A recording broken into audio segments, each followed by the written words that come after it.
মনোজিৎ ক্লাসরুমে তোমাদের সকলকে স্বাগত। আজকে আমরা যে বিষয়টি নিয়ে আলোচনা করব সেটি হলো ভূগোল। ভূগোলে ক্লাস 6-এর ভূগোলের প্রথম অধ্যায় আকাশ ভরা সূর্য দ্বারা এই টপিকটার উপরে আমরা বেশ কিছু গুরুত্বপূর্ণ প্রশ্ন উত্তর আলোচনা করব। আমাদের প্রথম প্রশ্ন, জ্যোতিষ্ক কি? দিনের বেলায় সূর্য ও রাতের আকাশে চাঁদ সহ অন্যান্য যে উজ্জ্বল আলোকবিন্দু দেখতে পাওয়া যায় সেগুলি হলো জ্যোতিষ্ক। পরের প্রশ্ন, মহাবিশ্ব কি? কোটি কোটি জ্যোতিষ্ক অর্থাৎ গ্রহ, উপগ্রহ, নক্ষত্র, ধূলিকণা প্রভৃতি রয়েছে অসীম শূন্যস্থানে মানে স্পেসে। এই সমস্ত কিছু নিয়েই হচ্ছে মহাবিশ্ব। নীহারিকা কি?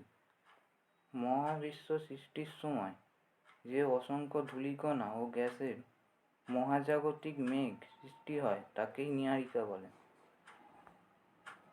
জ্যোতির্বিজ্ঞান কি? হাজার হাজার বছর আগেও মানুষ চাঁদ, সূর্য, তারা, ছায়াপথ, ধূমকেতু ইত্যাদি পর্যবেক্ষণ করে সেগুলি সম্পর্কে জানার চেষ্টা করত।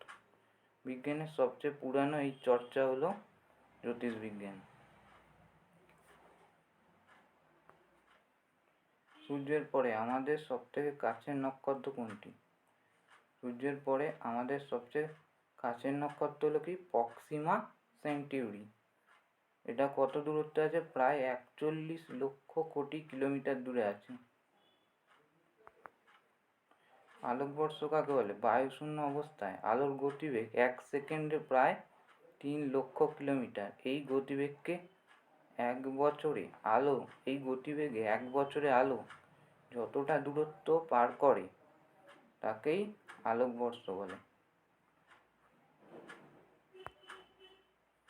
সূর্য থেকে পৃথিবীতে আলো আসতে কত সময় লাগে? 8 মিনিট 20 সেকেন্ড। কত সময় লাগে? 8 মিনিট 20 সেকেন্ড। ঠিক আছে, আজকের ক্লাস এইটুকুই।